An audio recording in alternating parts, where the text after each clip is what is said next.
السلام علیکم ورحمۃ اللہ وبرکاتہ۔ اس ویڈیو میں انشاءاللہ ہم آپ کے سامنے مختصر تعارف ڈسکرپشن رکھنے کی کوشش کریں گے اسرائیل سے متعلق، یہود سے متعلق، مسجد اقصیٰ سے متعلق۔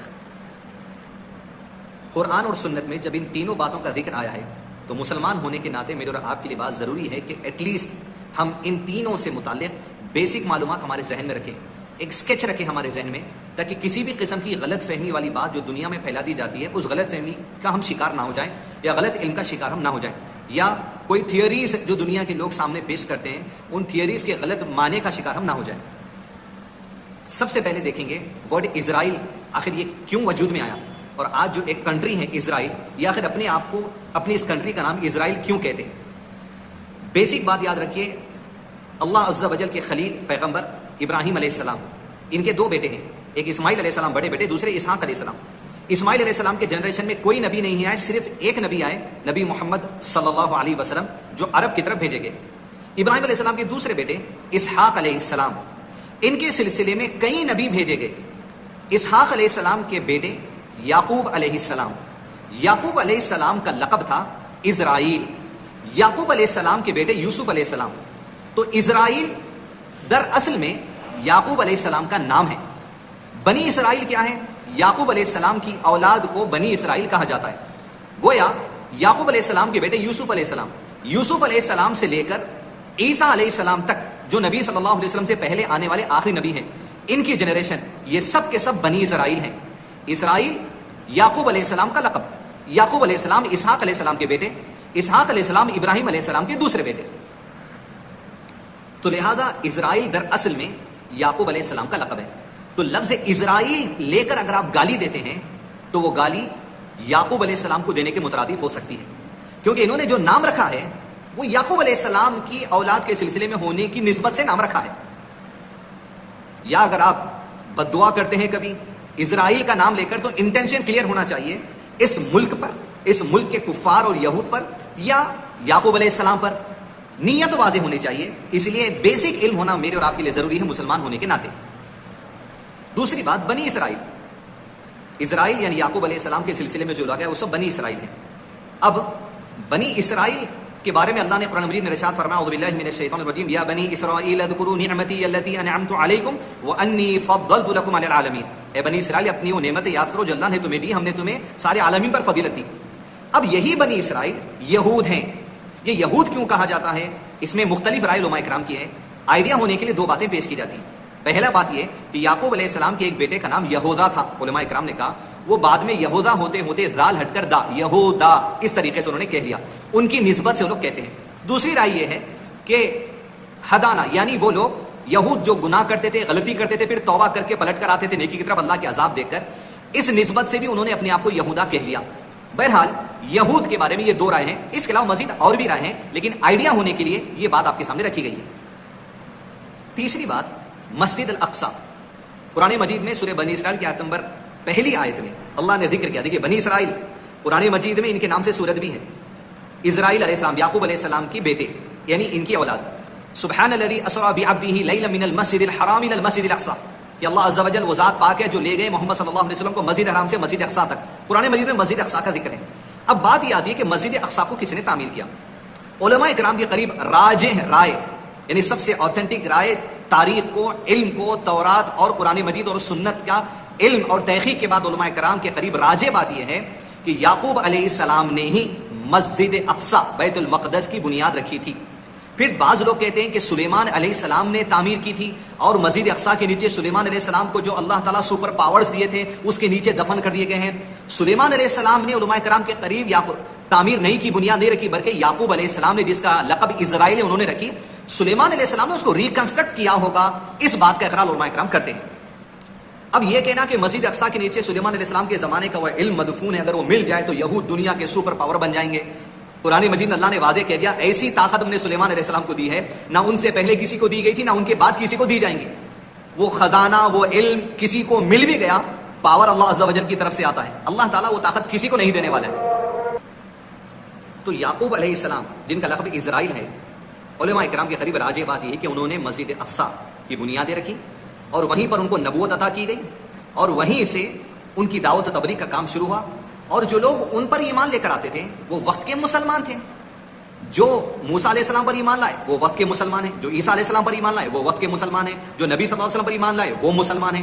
تو جو یعقوب علیہ السلام یعنی اسرائیل علیہ السلام پر ایمان لے کر آئے وہ وقت کے مسلمان تھے یعنی یہود, اور وہ فلسطین ہی میں مسجد اقصیٰ تھی, یہیں پر ان کا جنریشن آگے بڑھا, یہیں سے بنی اسرائیل آگے بڑھی.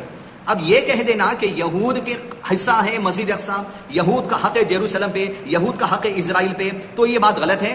مسلمان جو تھے انہی کو اللہ عز و جل نے وہ دیا, اور جو مسلم نبی ہیں انہوں نے بیت المقدس کی تعمیر کی. اب جو گمراہ ہو گئے بعد میں یعقوب علیہ السلام یعنی اسرائیل علیہ السلام کا مذہب چھوڑ دیے, یہود بن گئے, انبیاء کو اپنے ہاتھوں سے قتل کر دیا اور تورات کی باتیں بدل دی, انہوں نے اپنے آپ کو یہود کہنا شروع کر لیا. تو یعقوب علیہ السلام کا سلسلہ شروع ہوا فلسطین سے.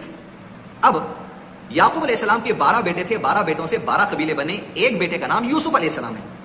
یوسف علیہ السلام کے واقعہ آپ نے سورہ یوسف میں پڑھا ہوگا. پھر ان کو وہاں سے کنویں میں ڈال دیا گیا تھا, وہاں سے آپ مصر چلے گئے تھے, ایجپٹ. پھر زندگی آگے بڑھتی گئی, آپ ایجپٹ کے فائنانس منسٹر بنے, گورنر بنے. اور پھر معاملہ آپ کو پتا ہوگا کہ ان کے والد, ان کے والدہ اور ان کے جتنے بھائی تھے فلسطین سے ہجرت کر کے آ کے یعقوب یوسف علیہ السلام سے ایجپٹ مصر میں ملے اور وہیں پر دوبارہ بس گئے. یعنی بنی اسرائیل کا ایک حصہ جو فلسطین میں تھا یعقوب علیہ السلام کے ساتھ ہی وہ مصر کو تشریف لے آئے. مصر میں جو سو ان کی زندگی بسر ہونا شروع ہو گئی.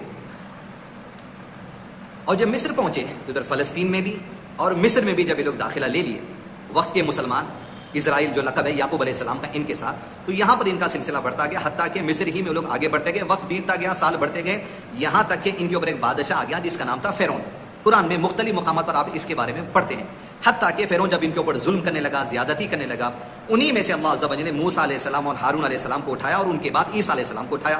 یہاں تک کہ اللہ عز و جل نے موسیٰ علیہ السلام اور ہارون علیہ السلام کے ذریعے فرعون کو دعوت دلائی, لیکن فرعون ان کی بات نہیں مانا. اللہ عز و جل کی آزمائشیں آتی گئی, یہاں تک کہ اللہ عز و جل نے بنی اسرائیل کو جو وقت کے مسلمان تھے, کفر کرنے کے بعد اپنے آپ کو یہود کہہ لیے, اللہ کا بیٹا کہہ لیے, اللہ کے محبوب پسندیدہ کہہ لیے, وہ سب الگ باتیں ہیں. لیکن موسیٰ علیہ السلام کے دور میں اللہ عز و جل نے بنی اسرائیل کو فرعون سے نجات دلائی, فرعون کو غرق کر دیا. اور اللہ کے نبی صلی اللہ علیہ وسلم سے مدینے میں جب یہود کی ملاقات ہوئی تو کہا تھا چونکہ 10 محرم کو ہمیں فرعون اور اس کے لشکر سے نجات دی گئی تھی, اس لیے ہم شکرانے کے طور پر روزہ رکھتے ہیں.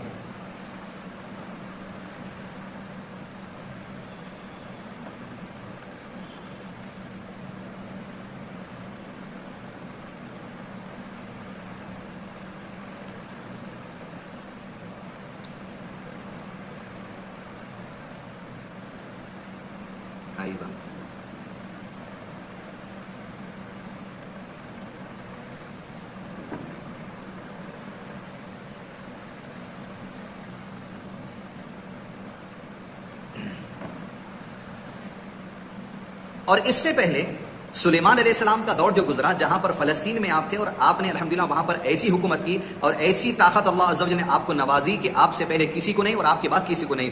تو بنی اسرائیل جو اسرائیل یعقوب علیہ السلام کے سلسلے سے آئے, سلیمان علیہ السلام کے ساتھ ایک بہت ہی عمدہ زندگی اور طاقت والی زندگی جو سو فلسطین میں آلریڈی گزار چکے تھے. اور یہی قوم کو جب اللہ عز و جل نے یہود کو بچا لیا, بنی اسرائیل کو بچا لیا, کس سے؟ فرعون اور اس کے جو سو ظلم و ستم سے. اب اس کے بعد اللہ کی نعمتیں ملی تو یہ قوم کا مزاج ناشکری کا, کفر کا ایسا تھا کہ موسیٰ علیہ السلام سے کہنے لگے کہ موسیٰ علیہ السلام اب اللہ کو ڈائریکٹ ہمیں دکھا دو, اب اللہ سے کہہ دو کہ عذاب ہم پر بھیج دے, ذرا بتا دے عذاب کیا چیز ہے. اب یہ کہنے لگے کہ موسیٰ اللہ سے کہو کہ ہمارے پاس آسمان سے جو کھانا آ رہا ہے وہ کھانا ختم کر دے, من و سلوا, پیاز, لہسن, زمین کی یہ چیزیں دے. پھر کہا موسیٰ علیہ السلام اللہ سے کہہ دو کوئی کتاب ہم پر نازل کرے. طرح طرح سے موسیٰ علیہ السلام کو کہتے, اور جب اللہ تعالیٰ نے اسے حکم دیتے. اب آئیے اصل بات پر. بقرہ, سورہ بقرہ آپ نے قرآن میں پڑھا ہوگا, سورہ نمبر 2. اللہ کے حکم میں ان کی طرف یہ آیا تھا, بنی اسرائیل کی طرف, کہ موسیٰ علیہ السلام سے کہا کہ اللہ نے کہ ان سے کہو کہ اللہ کے لیے گائے قربان کریں. بقرہ, گائے, کاؤ, گائے قربان کریں. تو جب موسیٰ علیہ السلام اللہ عز و جل کے پاس 40 راتوں کے لیے تورات لینے کے لیے طور سینین پر گئے تھے, طور پہاڑ کے آس پاس جب آپ کو تورات عطا کی گئی تو یہ سمجھے کہ موسیٰ علیہ السلام واپس نہیں آئیں گے. اور جب موسیٰ علیہ السلام آنے میں وقت ہو گیا, 40 رات کا وقت ہو گیا, انہی دنوں میں ہارون علیہ السلام ان کے پاس موجود تھے, گائے کے بچے کی پوجا کرنا شروع کر دیے. تو یہود وہ ہیں جو دنیا میں سب سے پہلے گائے کے پجاری ہیں, گائے کی پوجا کرنے والے سب سے پہلے یہود ہیں. گائے کی پوجا کرنا شروع کر دیے, اللہ کو راز دکھا دو بتائے, اللہ سے کہنے لگے کہ من و سلوا نہیں, اب زمین سے کھانا ہمیں دے دو. ناشکری کرنے لگے, کفر کرنے لگے, انبیاء کو قتل کر دیا, اور پھر توبہ کرتے, پھر راستے پر آتے, پھر توبہ کرتے, پھر راستے پر آتے. اس وجہ سے بھی اپنے آپ کو یہود کہتے ہیں. پھر جب فرعون اور اس کے لشکر سے نجات دے دی گئی طرح طرح کا ڈیمانڈ قوم کرنے لگی، ہنسی مذاق اڑانے لگی. اب اس کے بعد یہ ہوا کہ جب گائے کاٹنے کے لیے کہا گیا تو انہوں نے کہا اتتخذون ہزوا، موسیٰ علیہ السلام کیا مذاق کی بات کر رہے ہیں، گائے کو کاٹ دیں جس کو ہم جو سو پوجا کرتے ہیں. اس طریقے کی باتیں کی. وقت بیتتا گیا، ظلم و ستم ان کے اوپر زمانے کا تھا، اللہ نے جو سو انہیں نعمتیں دی، انہیں معاف کر دیا، درگزر کر دیا، حتیٰ کہ وقت اب آ گیا بیت المقدس فلسطین میں دوبارہ داخلہ ہونے کا. اب سمجھ لیجئے یہود فلسطین میں داخلہ کیوں چاہتے ہیں؟ کیا انہیں پہلے دیا گیا تھا؟ کیا وہ کبھی وہاں رہیں گے؟ کیا کبھی انہیں وہاں سے نکالا جائے گا؟ یہ ساری باتیں آپ کو آئیڈیا کے لیے قرآن مجید کی چند آیتیں پیش کی جاتی ہیں. موسیٰ علیہ السلام نے اپنی قوم سے کہا کہ قوم اللہ کی ان نعمتوں کو یاد کرو جو اللہ نے تمہیں بھیجی ہے. انبیاء کی کثرت تمہاری جنریشن میں سے آئی، تمہارے گھروں سے انبیاء کی کثرت اٹھی، اور تمہیں اللہ نے بادشاہ بنا دیا، اور تمہیں وہ دیا جو عالمین میں کسی کو نہیں دیا. اب پھر موسیٰ علیہ السلام نے ان سے کہا اب راحت کے دن آ رہے ہیں، چلو داخل ہو جاؤ اس مبارک زمین پر. کس سے کہا؟ بنی اسرائیل سے، جو یہود ہیں، جو وقت کے مسلمان تھے، ان سے کہا داخل ہو جاؤ اس زمین پر. کون سی زمین ہے وہ؟ بیت المقدس، بیت المقدس جسے کہیے. داخل ہو جاؤ اس زمین پر. موسیٰ علیہ السلام نے کہا ان سے فلسطین کے اندر داخلہ لے لو. اور جب قوم سے کہا موسیٰ علیہ السلام نے چلو جائیں گے اندر، تو قوم نے کیا جواب دیا؟ یہود آج کہہ رہے ہیں فلسطین ہمارا ہے، بیت المقدس ہمارا ہے. ظالموں، تم کو تو موسیٰ علیہ السلام کہتے چلو فلسطین میں داخلہ لے لیں گے، تو تم نے کیا جواب دیا تھا؟ قرآن مجید میں اللہ عز و جل نے کہا کہ ہم وہاں داخل نہیں ہوں گے موسیٰ علیہ السلام، وہاں تو خداور قوم رہتی ہے. تو موسیٰ علیہ السلام نے کہا داخل ہو جاؤ، اللہ تمہیں فتح دے گا، اللہ تمہیں کامیابی دے گا، اللہ تم کو حاوی کر دے گا ان کے اوپر. قوم بھاگ جائے گی وہاں سے جب تم داخلہ لے گے. تو قوم نے کہا ہم نہیں داخلہ لیں گے جب تک کہ وہ قوم وہاں سے نہیں نکلے گی. تو انہی بنی اسرائیل میں سے دو لوگ جو اللہ سے ڈرنے والے تھے، انہوں نے کہا ارے حملہ کر دو، اللہ کی مدد ضرور آئے گی، ہم کامیاب ہو جائیں گے، فلسطین ہمیں مل جائے گا، وہ مبارک زمین بیت المقدس اللہ ہمارے قبضے میں کر دے گا. تو اس وقت یہود نے کیا کہا؟ سورہ مائدہ سورہ نمبر 5 آیت نمبر 21 سے 26 تک پڑھیے. یہود نے کہا موسیٰ ہم نہیں آئیں گے، تم جاؤ، تمہارا رب اللہ جائے لڑو. اور یہ جو دونوں کہتے ہیں بنی اسرائیل کے ہمیں نصیحت کر رہے ہیں، یہ دونوں کو ملے گا لڑنے. ہم تو نہیں داخلہ لیں گے فلسطین کے اندر، بیت المقدس کے اندر، جب تک کہ وہاں سے وہ لوگ نہیں نکل جائیں گے، ہم ان سے مقابلہ نہیں کر سکتے. یہ ہے یہود جو موسیٰ علیہ السلام نے ان سے کہا تھا وقت کے مسلمانوں آؤ فلسطین میں داخلہ لے لو، تو کہے تھے اللہ کا حکم تھا داخلہ لو. جب اللہ نے کہا داخلہ لو، اس وقت انہوں نے کہا ہم داخلہ نہیں لینے والے. انہوں نے داخلہ لینے سے انکار کر دیا تھا. اب جو بیت المقدس میں موسیٰ علیہ السلام کے ساتھ داخلہ لیے ہیں اللہ کی مدد کے ساتھ، وہی سچے مسلمان ہیں. تو گویا فلسطین میں جو داخلہ لیے وہ وقت کے مسلمان لیے. پیغمبروں کو قتل کرنے والے یہود، موسیٰ علیہ السلام کی نافرمانی کرنے والے یہود، گائے کی پوجا کرنے والے یہود، من و سلوا نہیں ہونا کہنے والے یہود، اللہ کو آنکھوں سے دکھاؤ کہنے والے یہود، یہ بیت المقدس میں داخلہ نہیں لیے. بعد میں جب مسلمان پاورفل ہو گئے تب یہ لوگ بھی بیت المقدس میں داخلہ لے لیے اور وہیں سے فتنہ پروری شروع کی. تو اب کیا ہو گیا؟ جب کہا فلسطین میں بیت المقدس میں داخلہ نہیں لیتے، اس قوم سے ڈر کے جو قوم پہلے سے وہاں پر تھی، تو اللہ عز و جل کے حکم کا انکار کرنے پر اللہ نے کہا اب تو تم بیت المقدس میں داخلہ نہیں لے سکو گے. اب لعنت ہی ان کے اوپر کر دی گئی کہ 40 سال تک بیت المقدس فلسطین میں داخلہ نہیں لے سکے، اس عذاب کی شکل میں جو اللہ کی نافرمانی کی تھی. 40 سال تک گلی گلی بھٹکتے رہے لیکن کبھی فلسطین کو نہیں آئے. لیکن 40 سال کے بعد جب موسیٰ علیہ السلام کا انتقال ہو گیا، ہارون علیہ السلام کا انتقال ہو گیا، انہی میں سے نیک لوگ اٹھے جس کے ذریعے اللہ عز و جل نے دوبارہ بنی اسرائیل کو طاقت اور تقویت دی، اور وہ لے کر انہیں فلسطین کے اندر داخلہ لے گیا. مسلمان جو وقت کے تھے وہ ان نافرمانوں کو لے کر ایمان کی دعوت دیتے ہوئے، اسلام کی دعوت دیتے ہوئے فلسطین کے اندر داخلہ لیے، اور وہاں پر ان کی زندگی دوبارہ شروع کی گئی. گویا مسلمان ایمان والے اسرائیل یعقوب علیہ السلام نے بیت المقدس کی تعمیر کی، دوبارہ اس میں داخلہ لینے والے موسیٰ علیہ السلام ہارون علیہ السلام کے بعد بھی ایمان والے تھے. یہ نافرمان جس کا ذکر کر رہا ہے یہود، اور جو بنی اسرائیل میں سے نافرمان نکلے یہود اپنے آپ کو کہنے والے، ان کو ہمت بھی نہیں تھی داخلہ لینے کی. مسلمانوں نے، ایمان والوں نے انہیں داخلہ لے کر فلسطین میں جگہ دی.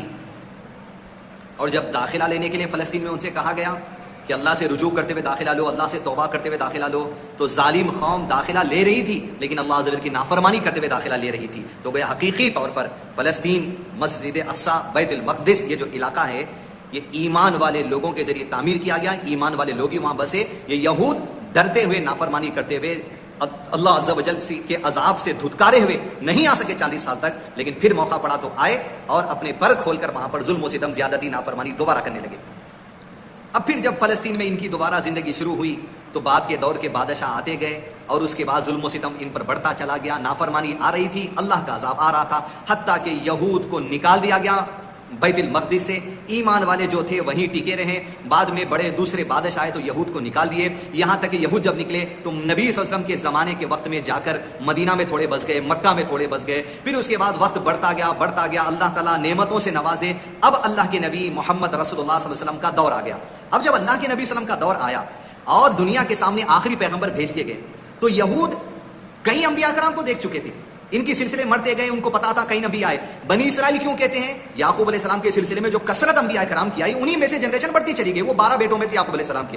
حتیٰ کہ یہود کو پتا تھا تورات اور انجیل میں کہ آخری پیغمبر آنے والے, یہود مانتے تھے, ایمان لاتے تھے, آخری پیغمبر آنے والے, انکار نہیں کرتے تھے, لیکن سمجھتے یہ تھے جس طرح یعقوب علیہ السلام کے سلسلے سے ہی انبیاء کی کثرت آئی, وہ آخری نبی بھی یعقوب علیہ السلام کے سلسلے سے آنے والے, یعنی عیسیٰ علیہ السلام کے بعد آئیں گے شاید بنی اسرائیلی سے. لیکن ایسا نہیں ہوا. ابراہیم علیہ السلام کے جو بڑے بیٹے تھے اسماعیل علیہ السلام, ان کے سلسلے سے اللہ عز و جل نے نبی محمد صلی اللہ علیہ وسلم کو بھیج دیا عرب کی طرف. اب ہوا یہ, یہود اللہ کے نبی صلی اللہ علیہ وسلم کی رسالت کا انکار کیے, کفر کیے, اس بنا پر کیونکہ وہ کہتے تھے کہ بنی اسرائیلی سے آخری نبی آنے والے تھے, عرب سے آخری نبی آئے, ہم ان کا انکار کرتے ہیں. کیوں؟ کیونکہ عرب کے لوگوں کو وہ لوگ کمزور طبقے کا سمجھتے تھے, ان کے مال کو ناجائز طریقے سے کھانا حلال سمجھتے تھے, عرب کے لوگوں میں جنگیں لڑایا کرتے تھے, فتنہ زمین پر مچایا کرتے تھے, جس کی بنا پر وہ عرب سے آنے والے محمد صلی اللہ علیہ وسلم کا انکار کر دیے. اب جب اللہ کے نبی صلی اللہ علیہ وسلم آ گئے تو انبیاء کا سلسلہ ختم ہو گیا. اب بنی اسرائیل ہو یا قیامت تک آنے والے جتنے لوگ ہو, سب کے سب کو اللہ کے نبی صلی اللہ علیہ وسلم کو ہی نبی ماننا ہے. اب جو یہود اسلام قبول کر لیے وہ مسلمان بن گئے, اور جو اسلام قبول نہیں کرے وہ یہود ہیں, وہ کافر ہیں, وہ نصرانہ ہیں, کرسچنز وہ کافر ہیں, وہ منافقین ہیں, وہ کافر ہیں. جو ایمان لائے اللہ کے نبی صلی اللہ علیہ وسلم پر وہ مسلمان ہے, جو ایمان نہیں لائے وہ کافر ہیں, وہ اپنے کفر میں رہے. لکم دینکم ولی دین, ان کا دین ان کے ساتھ ہے. اللہ کے نبی صلی اللہ علیہ وسلم کو جو دین دیا گیا, مسلمانوں کو جو دین دیا گیا, وہ دین ہمارے ساتھ ہے. اب پھر وہی نافرمانی چلتی گئی فلسطین میں رہ کر, حتیٰ کہ پھر دور ایسا آ گیا کہ لیٹسٹ زمانے میں آپ دیکھیں گے, ہٹلر کا زمانہ بھی یہود دیکھ لیے, جہاں پر گیس چیمبر میں ڈال کر انہیں جلا دیا گیا تھا.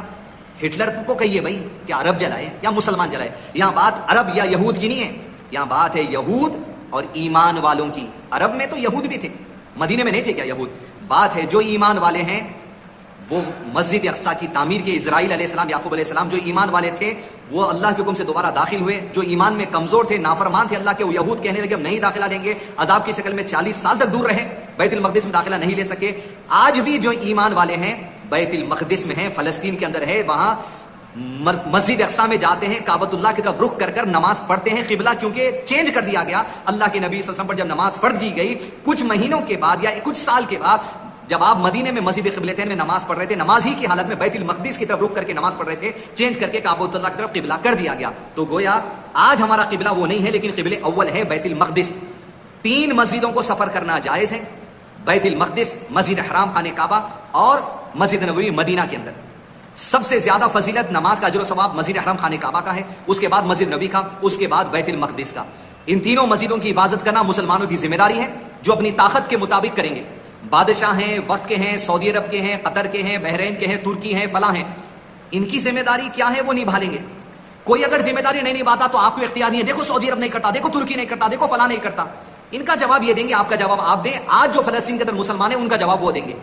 ہمارا کام یہ ہے ممکن حد تک پولیٹیکل پریشر, ممکن حد تک جو قانون میں دائرے میں رہتے ہوئے ہم کام کر سکتے ہیں کریں, اللہ سے دعا کریں, لیکن سب سے اہم بات یہ ہے دین پر جمے رہیں. فلسطین کے اگر آج لوگ دین کو چھوڑ دیں گے, جو یہود نے چھوڑا, درگاہ راندہ ہو گئے, در در پھرتے رہے, اور ظلم و ستم سے وہی فلسطینی مسلمانوں کو کستے کستے کستے کستے فلسطین قبضہ کر کر 90% فلسطین قبضہ کر لیے, جہاں داخلہ بھی نہیں لینا چاہتے تھے اللہ کے حکم سے, 40 سال پھرتے رہے, اور وہاں سے جب نکال دیے گئے تو زبردستی قبضہ کر کے اسرائیل ڈکلیئر کر دیا, یعقوب علیہ السلام کا نام, کیونکہ بنی اسرائیل ہے. فلسطین کو چھوٹی سی پٹی بنا کر, اسٹرپ بنا کر چھوڑ دیا. اس لیے آپ دیکھتے ہوں گے میڈیا میں کہا جاتا ہے غازہ اسٹرپ, چھوٹی سی پٹی غازہ ہی آج فلسطین بن کر رہ گئی, جس میں جیروسلم بھی ہے, اور جیروسلم میں مسجد اقصیٰ ہے. اور یہ چاہتے ہیں کہ جیروسلم کو بھی قبضے میں لے لیں, کیونکہ اسرائیل, یعقوب علیہ السلام نے مسجد اقصیٰ کی تعمیر کی تھی, سلیمان علیہ السلام کے زمانے میں وہاں برکتیں خوب لوٹے تھے, دوبارہ یہاں پر قبضہ کر لیں گے نیوکلیر پاور کے ذریعے, امریکہ سے ڈرا کر, فلاں سے ڈرا کر, تاکہ دوسرے مسلم ممالک امریکہ کا نام سن کر دور ہٹ جائیں.